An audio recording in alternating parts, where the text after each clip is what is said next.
What's going on, everybody? Welcome to the Tribe of Millionaires podcast. I'm your host, Jamie Gruber, and today's guest, Shawn Stratton.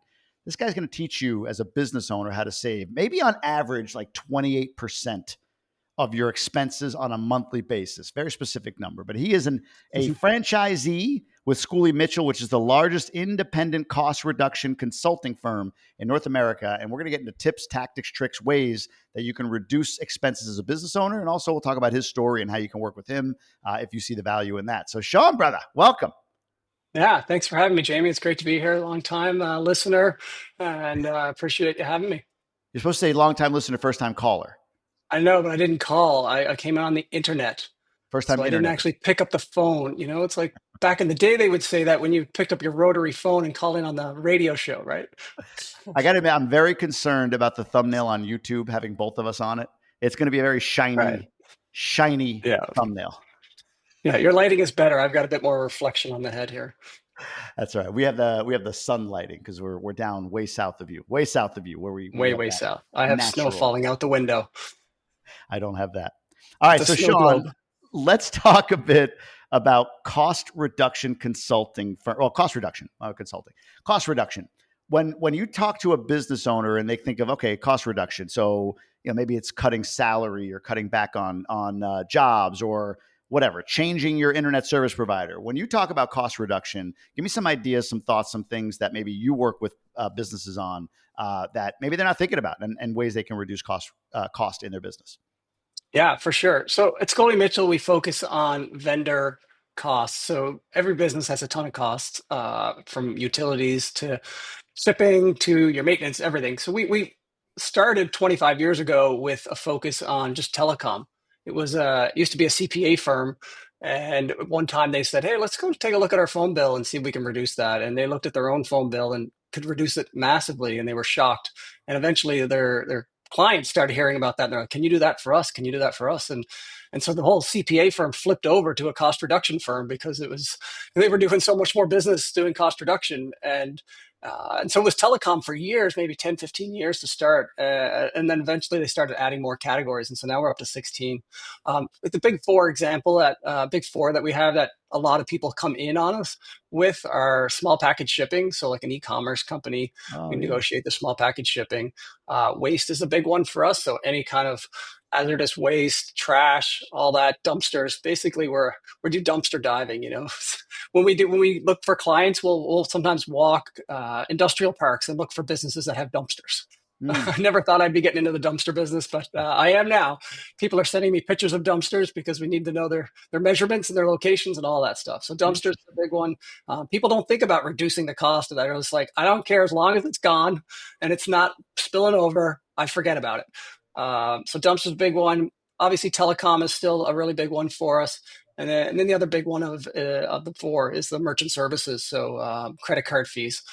No one likes credit card fees, especially all the merchants that pay that 3 to 5% typically on every purchase that people are making from them that they have to send off to the credit card merchant services. So those are big four. Other ones are like, we get into like some nitty gritty detail ones like compressed gases.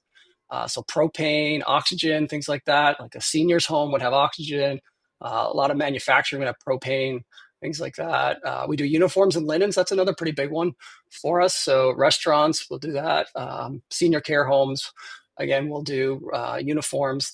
Anyone that's renting uniforms, think of a Midas or a Mazda dealership, anything like that, we'll do those.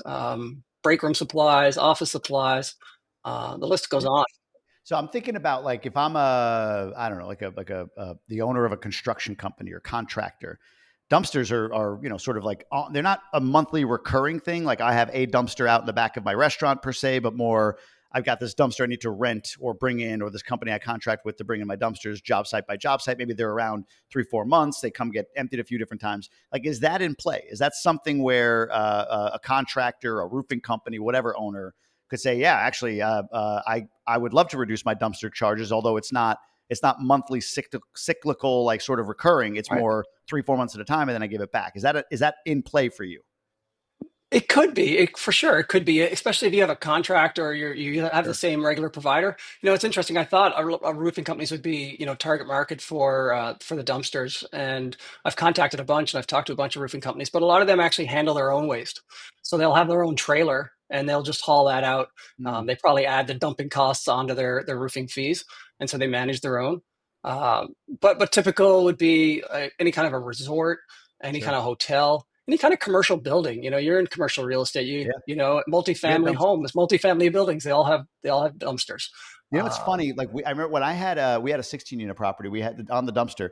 I remember calling, or one of us called the local dumpster company or whatever, the trash waste company, and they did. They just said, "Hey, we're paying this," and they're like, "Oh, well, you can pay that," and they reduced it by whatever amount it yeah, was, which is great. But it's one of those things where I look at it like, okay, well, if it was that easy for you to offer to me to reduce it, like, how do I know I got as much off as I possibly could? absolutely. Yeah. So the dumpster business can be kind of shady depending on the city you're living in. There's places I've heard that other dumpster businesses won't even go to because I don't know if it's run by the mob. Sure. Um, and so it can be kind of shady. And a lot of people don't check their bills. And so there's constant creep. Every year they're just tacking on, no particular reason. They'll That's throw in a right. service fee here or there. Oh yeah, fuel surcharge. That's the classic one, right? Yeah. Oh, there's a maintenance fee. Oh, there's a new dumping fee. And so they just kind of keep adding that up, and you don't really notice it over time. And then all of a sudden, you're now, instead of $500 a month, you're now paying like $900 a month. You're like, how did that get to that? Like, it's the same dumpster. Yeah. And so that's when we jump in. Part of our service is that, once you sign onto us, and I can get into those details, but we monitor your contracts. We monitor your statements every month, every quarter for the next 3 to 4 years, the length of the contract that you're working with us. And so we're eyes on those statements every month. Whereas, you look at it probably don't notice it unless there's like an obscene amount of increase in it. And so you don't really notice those $100, $50 increases. We're constantly watching that. And so when we pick that up, we call them right away. And we're like, no, take that off. Like, that's not on the contract. And they, oh, okay. Oh, Um, interesting. So, but on initial reduction, so I guess yeah. here's my question. So if I take over a building, this is a great example. I take over a building. Mhm. We have a lot of guys that are in GoBundance that listen to this podcast. They're boutique hotel owners and that sort of thing. Perfect. So I've got this business. I take it over, and there's a dumpster in the back. I call the dumpster company because I'm smart enough to know to do that, and they reduce my fee. What is it? What is it that's different, or what is the advantage to me saying, you know what, before I call that dumpster company and get them to reduce the amount, if I call Schooley Mitchell, like, what is the advantage to that for me? Yeah. The number one advantage, our competitive advantage, is that we've been in business for 25 years, over 25 years, and we have 25,000 clients. And so that we know what everybody else is paying. Yeah. That's our true advantage. And so you could have the best negotiating skills in the world, but it's just you and them, you and them, you and them. I talked to some big businesses. They're like, oh, we have a procurement department. They do all the negotiating with our vendors. It's like, well, do you know what all your competition is paying for their waste? Not a clue. But we have a procurement department that negotiates that. And it's Yeah. like, the example I give is, if you want to say your phone bill, and you want to, or even listen to dumpsters, and you're paying $500 a month, and you're like, that's too much. I want to get that to, 450, $400. And, your dumpster place, like, yeah, okay. They might bend you a little bit, and they might squeeze you. And they're like, okay, we'll do it because you've been around for a few years.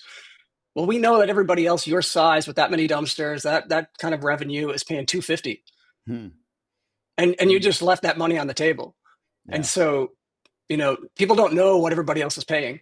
And that goes right across all, our vendor categories. So that's one of our biggest negotiating tactics there, is just like, listen, we got 6 other clients here for you, and It's so you're only interesting. charging them this. Yeah. I'm going to come back to the thought I just had. I want to ask this: how do you get paid then as Schooley Mitchell? Like, I sign up with you. Do I just pay you an upfront fee, or am I get? How do you get paid? The key to life, it isn't money, it's happiness. And when you measure how happy you are, you actually become even more happy. Our friends at GoBundance, the Tribe of Millionaires, use a very specific tool to measure their happiness. It's called the Life Happiness Index. And you can have it too. Go over to GoBundance.com/LHI and take your Life Happiness Index assessment. You'll rate yourself in multiple categories on exactly how happy you are and get a custom output for you specifically that you can use in developing whatever goals you have for your life. GoBundance is the tribe of healthy, wealthy, generous people who choose to live epic lives. And the tool GoBundance members use at the base of all of that is the Life Happiness Index. Get out there and grab life big.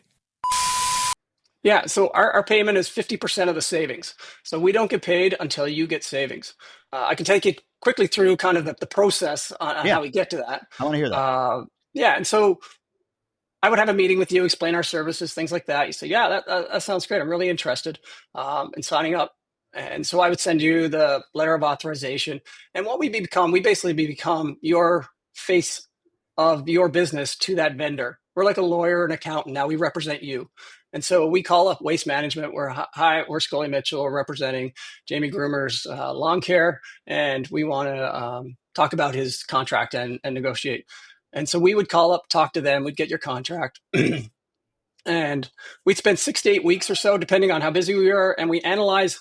Well, first we analyze the current bills that you have, your current statements, to make sure you're on the right plan. So telecom is a classic example. So many people are on the wrong plan just to start with.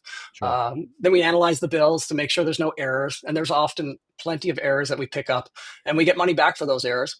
And then the third thing we do is we do the negotiation. That's where the kind of the secret sauce comes in, and we renegotiate with them. And so after 6 to 8 weeks, we come up with a value report. We don't just negotiate with them. We come up with probably 2 other competitors.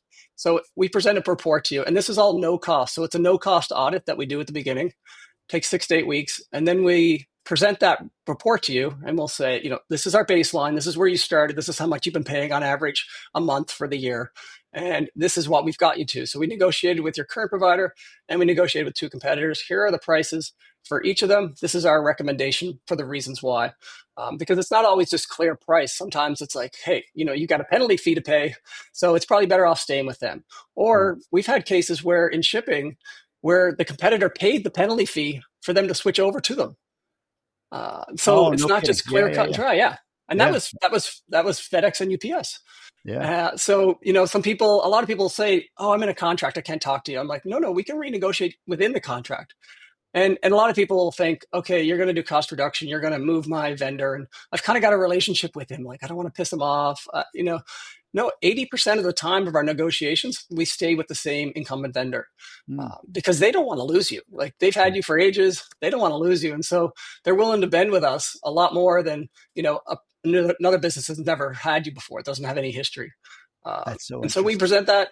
We give you those options. There's your recommendation. You can choose. And at that point, you can still choose to walk away at no cost up until this point, or you choose to sign up for our service. Generally 3 to 4 years is our contract. And so we'll bill you monthly or quarterly, depending on the contract, 50% of the savings as they come in. And so you don't get billed until you see savings. So it's, there's no money off your profit. We don't touch your sales, things like that don't change. It's if I give you $10, would you give me $5? Yeah, sure. Right. Exactly. That's the easy way to look at it. And so, so we go on that contract for 3 years, but like I said, we monitor those bills over that 3-year period. And if anything comes up, we flag it, we call them up. Because so many people, don't look at their bills regularly. That's what I'll ask them in my calls. Like, do you have a monitoring system for your invoices to check for errors? What? What? Monitoring system? Do you have software that checks errors in your statements that come in for all your vendor services? No, we don't have that. I was like, well, we'll do that for you every month. It's like a member of a team. So I was talking to a guy, actually, I owe him an email back now that I think about it, who has like a financial services company, but it's routed in AI. And I remember him telling me what the value of what he does is, right? It's like, he goes, hey, if you had an assistant, and this is more for high net worth people, but if you had an assistant that could give you all of the information on your portfolio real time and handle all that for you, right? Like they can tell you where you're invested, what your portfolio, what your diversification looks like, what percentage is in this, what percentage in that, all that stuff. That'd be valuable, right? It's like, sure. He goes, now imagine if that assistant had access to 4,000 other high net worth individuals' portfolios, at least, like how they're how they're diversified, how they're invested, and all of that. Like, where are they putting money? What's the return that they're getting? So on and so forth, so that you could see that and Right. determine whether or not your investment portfolio aligns with, or is there opportunity that you're leaving on the table. So this person, this software becomes like part of your team in that regard. The same thing here. It feels like what you're saying is, hey, look, we are the teammate, the team member with all the software, the knowledge, the information, and the industry knowledge, I guess, in order to maximize the savings you get on month-to-month bills. So you'll never creep. That's the team member that you become for the business. Is that a fair way of putting it? Yeah, absolutely. Yeah, we're a total team, part of the team, and we talk about cost savings, which people think money, money, money, but it's so many business owners I talk with, they're like, "That's great to get the money, but you know what? I just want the time. Like, I don't have time to call Verizon and negotiate my business's phone system. Like, who has time to call Verizon to talk about that? It's like, no, we take care of that for you. One of our marketing spiels is we sit on hold for you. Right. We make those calls. Yeah. Dude, that's huge. That And alone is huge. Yeah. right. Who wants to make that call? Like I say, like some of these waste management guys can be pretty aggressive. Like, who wants to negotiate with them? Who wants to take that time and effort and things like that? And so we take that off your plate, and security as well. So we know that you're getting the best deal. Yeah. Another service that we offer that I've just worked with an Emerge member actually on for new businesses is a fee for service business. He's starting out a new business, a new franchise, and is looking for a credit card company, merchant service. And he's like, I don't know credit card companies from a hole in the wall. I'll sign up for whatever. I just want to be able to take money. But he's like, you guys can make sure I get the best rate possible. I'm like, absolutely. We'll do that. And so our analysts went and researched a few different credit card companies, came back with 3 different options for him. And he left with a peace of mind of like, yeah, great. And now I know I'm getting the best deal. He may not go with us. He's got the franchise offers another option as well, but he didn't know if that option that the franchise was offering was any good, or if just like the franchise is trying to squeeze him a bit.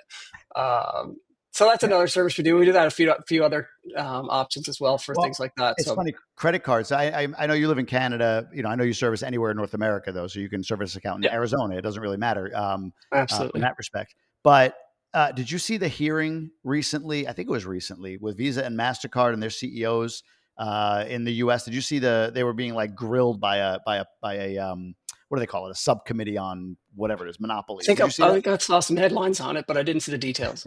I mean, they go after these two, MasterCard and Visa. They have like a huge profit margin. They deeply discount their fees with the big boys, with Amazon, Walmart, Target, whatever. But their point was like they're gouging the little guy, right? They're gouging the little guy. And it's interesting as we talk, like the way the hearing, and it always is, the way the hearing is structured, it's like this, look at these big, bad, terrible corporations and how they're overcharging and and there's some truth to that. But they're sort of portraying everybody else out there sort of hat in hand as victims. What you're saying is actually they have a lot of play. They're just not going to tell you. This just happened with me with Verizon. I'll tell you this story in a second. But you're saying essentially that they're not going to just give you the discount. And even if they do, it's like a token discount.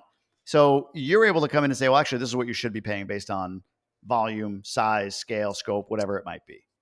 Yeah, absolutely. Like there's so many times people don't even know you can negotiate credit card rates. Yeah. But, so many businesses, especially small business, they're just happy to be able to receive money. You're like, great, it's working. I got money in the bank. That's awesome. I'm paying 3.5%. Whatever. Like that sounds great. Is that proper? They don't know. They're so focused on sales, right? Like businesses want to sell. They're like 3.5, 3%. I don't have time to worry about that. But it's like over time, like we say businesses $100,000 a year just on their credit card fees. Like, that's massive. That's a lot of value for the business itself. I think about even the dumpster fees on real estate. There's a lot. The savings creates a lot of valuation on the actual property. Like you think of a business trying to get sale, like bringing down those costs really brings up your EBITDA. Like that's 100%. Another factor that 100%. We work with. Yeah. When I moved to the so stupid. When I moved to the Dominican Republic, we had not you, me. I'm thinking of me. We had our Verizon phones, I still have my Verizon phone within the States. And it was going to be a year, right? So we were like, just keep the phones and pay the international fee. And it was like $100 a line a month. So 2 lines, $200 extra a month. It was like, not ideal, but whatever. It's for a year. And then when we ended up staying here, we just kept it rolling, always with the intention of like, get a local phone, do whatever. So like 3 months ago, I called Verizon to say, hey, you know what? I got actually a local phone. I want to reduce this down to like the most basic US plan because I wanted to keep the plan. And if they didn't have a cheap enough one, I was going to go to like, Mint or something for 10 just to have the phone. So they're like, oh, well, why don't you just do the all everything plan or whatever it is? I'm like, well, why? They're like, oh, it includes all the international fees. I'm like, how long have you been doing that? They're like, oh, probably about a year. So nobody on your end saw that I'm paying you an extra $200 a month and you could just Absolutely. like include that in there. So to your point, like no one's going to do this. And I had to sit on hold and wait and do the whole thing. I mean, this is just my personal phone. It's not like a business thing, but it was just one of those like, they're going to charge you what they're going to charge you. And they're not going to tell you when they're charging you too much. You have to actually make the effort to say, oh, you're probably charging me too much. And like, oh yeah, sure. So for the last year, I've been paying, it's $2,400 in extra expense I didn't need to spend. That's a lot. But for a personal phone. Yeah. Correct. But they're not going to tell me that. And that's the part that's like, really, like they're not looking out for you. They're going to take what they get. And then if you figure it out, great, good for you. Absolutely. Yeah. That's one of the questions we ask. Like, how's your relationship with your rep? Have you talked about pricing lately? I don't even remember if I have a rep. Like, I don't know his name. Like, do you know his email? No, I don't know. Like, you haven't discussed pricing lately? No. I signed up 6 years ago with him. Haven't heard, anything.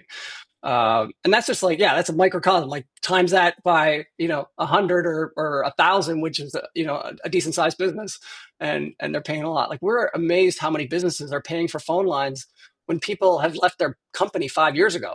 Oh, they don't cancel their phone lines. Like they've found companies that are paying for like 40 phone lines to their business. Like none of them ever don't work there anymore, let alone like $1,000 a month. In phones that they're not using anymore. Oh my God, that's insanity. And I've talked to a potential client the other day and he's connecting me to his finance team, but he's like on the side, he's like, I tell you, we all got phones on our desks.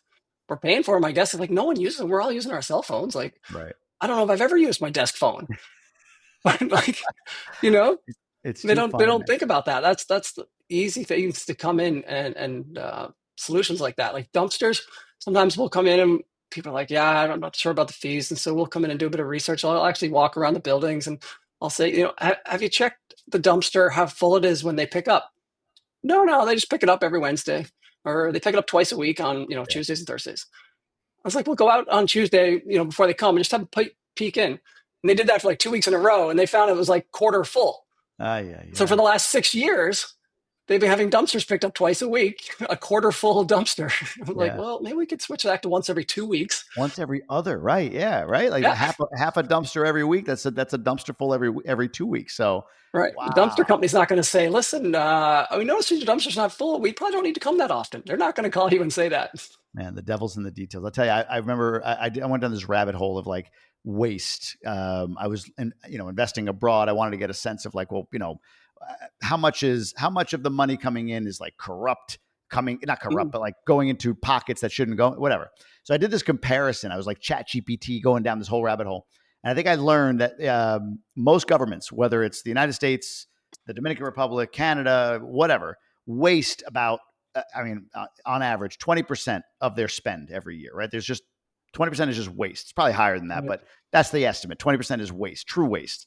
And then I was like, I wonder what Fortune 500 companies expense waste is. And it was pretty similar, man. It was pretty similar. It's a lot more than I thought. You think like Fortune 500 company, they've got systems, processes, and I think I was reading a chunk of that is like projects that never got off the ground that they spend money and invested in, or businesses they purchased. I mean, it's not necessarily just phone bills and garbage bills and that kind of thing, right? But there's still a lot of waste in there. And I remember even the company I worked for, Progressive, when I worked for them, like to your point, like they were, who's using this phone anymore? Like, oh, that guy's been gone for like just even that, like a big company with systems, processes, and giant departments overseeing this stuff.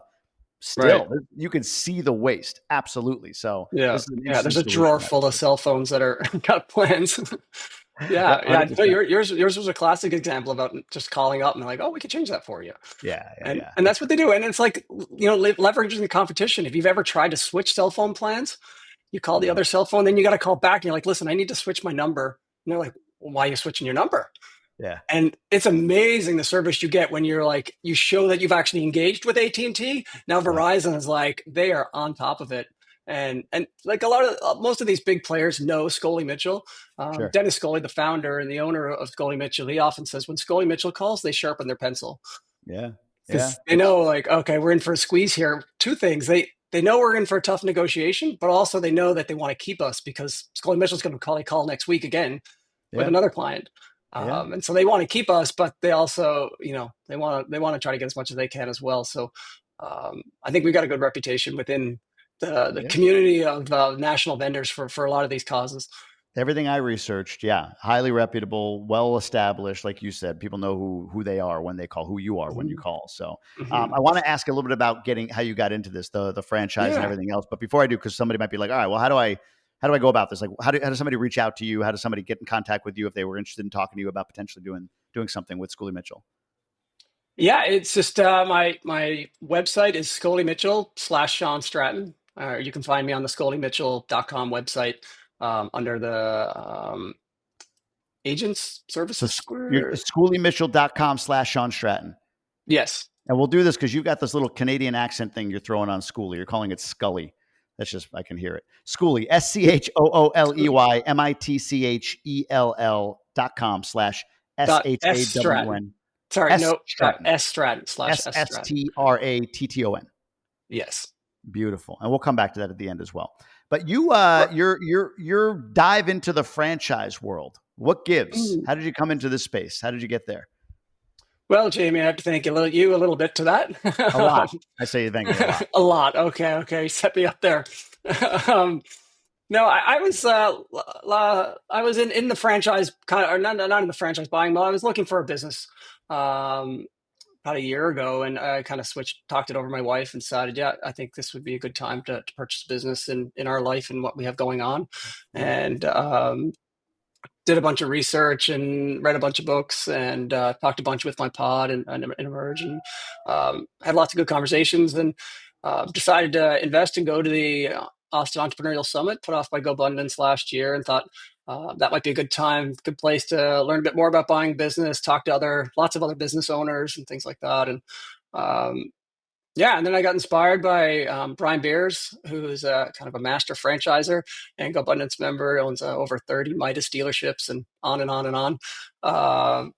His talk there on kind of buying boring franchises and how it can. There's many thousands of franchises out there. In my head, I just kind of had the fast foods in mind when I think franchises, and realized, like, wow, there's not just 100 of franchises. There's actually like 3,000 or 4,000 franchises in the U.S. alone, and they don't all cost $1 million or $500,000. You can get a franchise for $50,000. You can get one for $150,000, and they vary. So I left.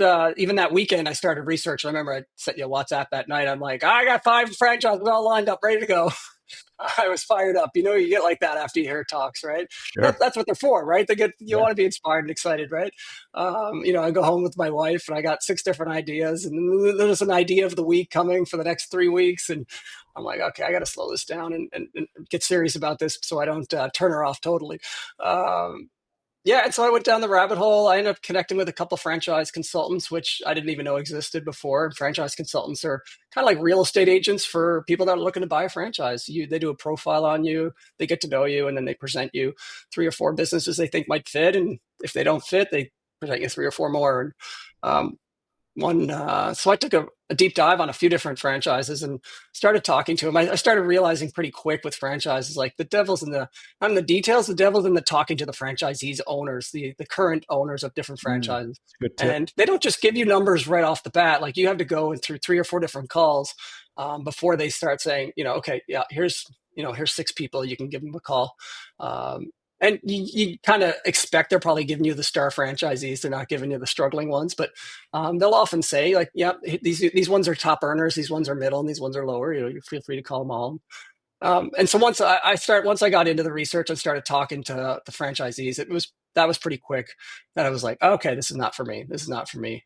For whatever lifestyle reason, financial reason, economics, location, all those different reasons. But I realized, and then I got into Scully Mitchell, and I didn't explain what Scully Mitchell with the analyst, so I don't do the actual analysis of all the invoices and the negotiating. We have category experts in our head office in Stratford, Ontario.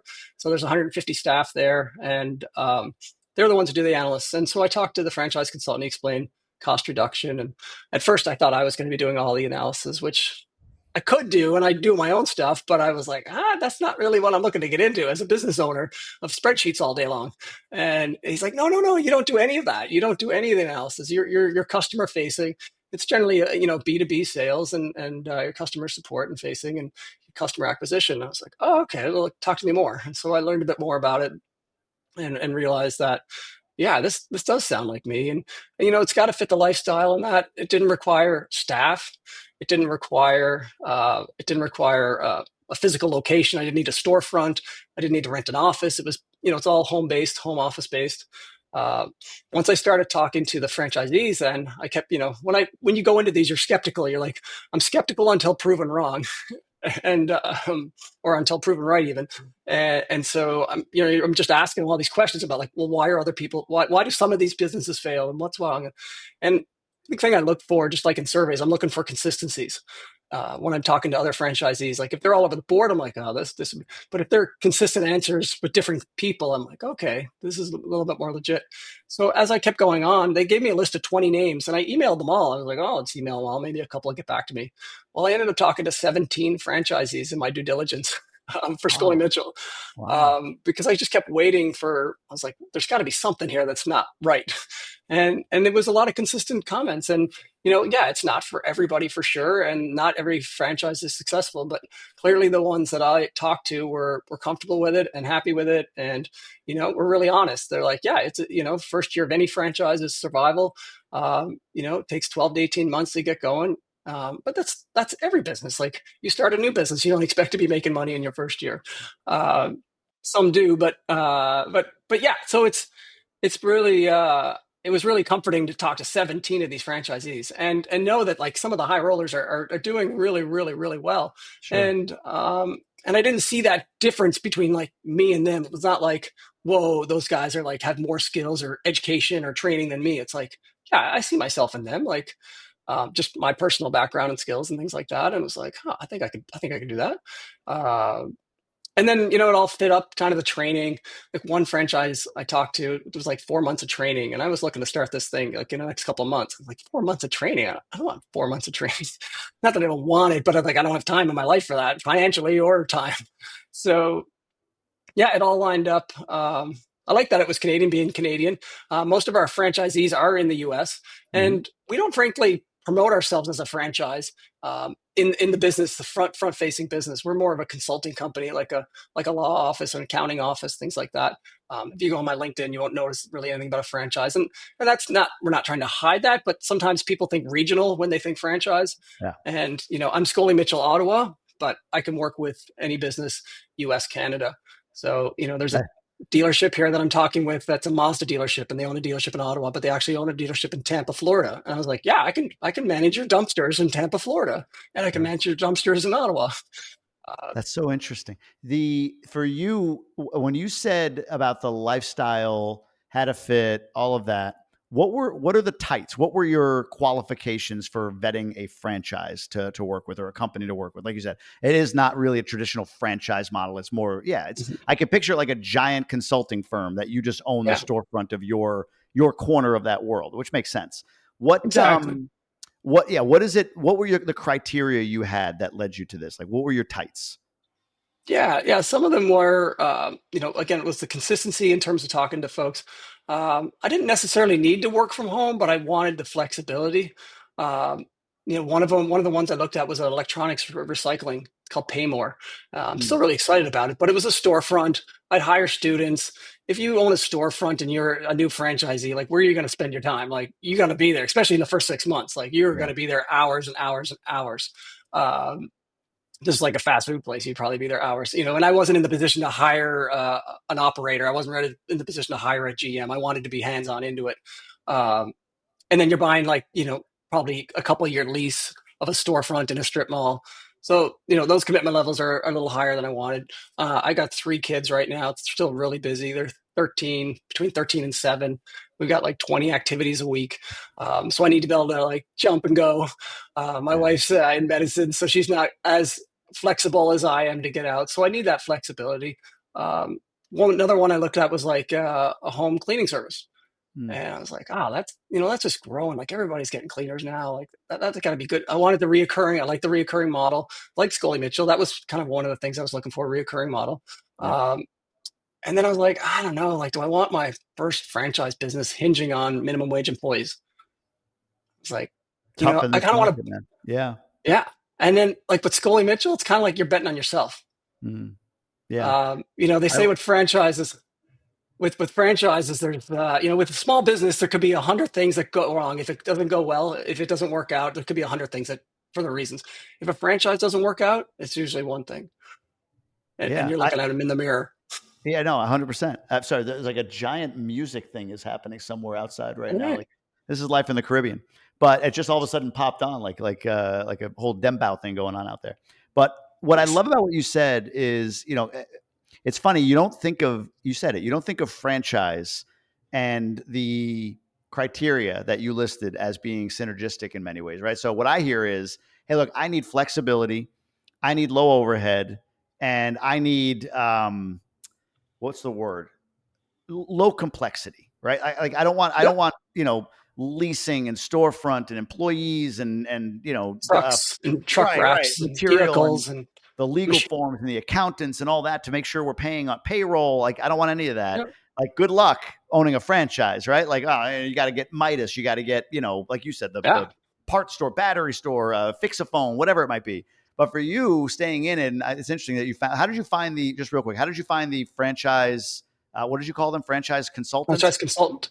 Yeah. How did you find that? I think I found them on LinkedIn. Okay. So you hire a franchise consultant. They go out. And you don't hire them. It's like a real estate agent. True. So they take a commission from the sale. Once you close, they get paid. Makes perfect sense. So it costs you nothing. Working for you, and here you are, right? You own your corner of the Scully Mitchell world, and you're able to be forward facing. And the other thing I like is what you said a minute ago. And I guess it's another criteria for you is like, where do my skills and passions align, right? So like, I like getting in front of people. I like having conversations. I like being able to talk through, the nitty gritty without actually being the nitty gritty guy, like having to go in and like, okay, now let me see all your balance sheets and your bills and all that stuff. So I love that you've got like your skills that you can apply. And what I hear is like, you're saying, all right, I get it. It's like a diamond, right? As long as I apply enough pressure consistently for long enough, I can see in these guys, like if I do what they did, it's simple. They're no smarter. They're not more talented. They don't have physical gifts I don't have or whatever. Like as long as I do what they did, which it might take a while for that diamond to kind of pop up, but as long as I don't stop applying the pressure, meaning being consistent with outbound outreach, being consistent with follow-ups and all of that stuff, over time, I can see the path. 17 people returning your call is insane. That's insane. Yeah. Why do you have any sense, like, what is it that made 17 out of 20 return your call? Like, what do you assess that to be? Cultural? What is that? I think probably maybe 14 or 15 returned it. And then the others, I was like, I'm just going to call them because they hadn't returned and they picked up and we talked. Yep. I think some of that's the nature of like Scully Mitchell business is that like we're working from a home office in front of a computer with our phone sitting here. We're outbound usually because we're trying to network and doing events and things like that. But we're available. If you got a storefront, if you got a fast food restaurant, if you got a cleaning business, like you're going. And so you're probably you're not attached to your phone or your computer, or not available as probably as much. I would say that's some of it because I didn't get as much return response on some of the other franchises I looked into. One other point I didn't bring up about in kind of criterion franchise, and I learned this listening to some other franchise podcasts, was I really liked that Scully Mitchell had a history. It was like 25, 30 years old and had been around a long time and wasn't a fly-by-night. And it sounds like in the franchise industry right now, there's a lot of franchise models. People are becoming franchise. Businesses are turning themselves into franchises in the last 4 or 5 years. And kind of with their like eyes, like the dollar signs of private equity. And because of private equity is buying up a lot of franchises right now. And so they're like the magic number of franchise sales. And I'm not a franchisor by any stretch, but I've learned this and I can see it now that is like selling 100 franchisees. So if you can get to that magic number of 100, then like private equity might be interested in us. And so some of these companies are coming like, hey, I got that idea. Boom, let's make it a franchise. And all of a sudden there's, they're saying they've got 100 franchise sold, but they only have 7 open. So I ran into places they're like, yep, you can buy it, but you have to buy 3 franchise. You have to buy 3 territories if you're going to sign up with us, like minimum 3 territories. Yeah. But you got 6 years to open those. So they can put on their books that like, oh, we've got those 3 sold, but like the first one might be open next year and it might be 6 years till the third one's open. And then they're trying to flip and then I talk to them. They're like, okay, you got 100 franchises sold now. Like you said, you have 7 people in your office. Like, how are you supporting 100 franchises with 7 people? And a lot of people will farm out different parts of the support, like the franchise vetting. So I have to go through vetting because they're vetting me. Mm-hmm. Scully Mitchell does that all in-house because they have a whole department and staff of all that to do that. But a lot of places I worked with was like a third party that I was going back and forth with that didn't. They worked for like 10 different franchises, and their job was just vet. And so there's one way around. So that kind of felt like not grimy, but it kind of gave me caution of like, I don't want to work for a buying a franchise. Like that's a big commitment when you buy in a franchise. And then it flip, and then all of a sudden, like they change all the policies, and all hell goes to head basket or whatever that saying is. But it's like, yeah, that's right. Yeah. So those are things so I like the history of it. I like Dennis Scully, the owner, still involved after all these years. Like he doesn't need to be around anymore. He does 2 days of the full 2 days of the training, things like that. Yeah. And no, I get the other last thing that Scully really enticed me was the ratio of the cost of franchise to potential income earning. Because you look at that, like people think, oh, franchise owner, business owner, and they're like, oh, they must be making a lot of money, right? But a lot of these franchises don't make much money for a long time. And so people don't really like, once you dive into the work, like when you look at a franchise, it's a franchise disclosure document that every franchise has to give you before you buy it. And it's like 150 pages of their whole history. And there's lots of different podcasts and key books out there on how to read those and what to look for. They look for, it's supposed to show the income, the average income, things like that. And of course, it's kind of glorified as much as they can.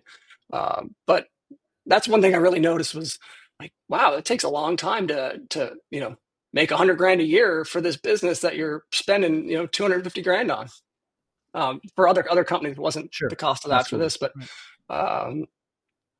so that was important to see, and really low upfront costs.